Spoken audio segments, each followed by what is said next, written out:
The house in which you are standing is a contemporary expression of the ahi ka of Ngāti Whātua Ōrākei here in Tāmaki. Drawing from the traditions of Te Wharekura o Manu Kapua, this whare has been designed to provide a place for wānanga, for sharing stories and knowledge for the benefit of all.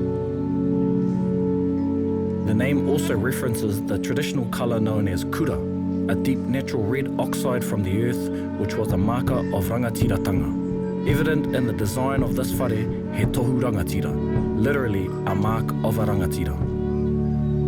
The four triangular po or posts that frame the entryways articulate four whakatauki which provide cultural support for this whare, and their meanings can be seen on the back of each po.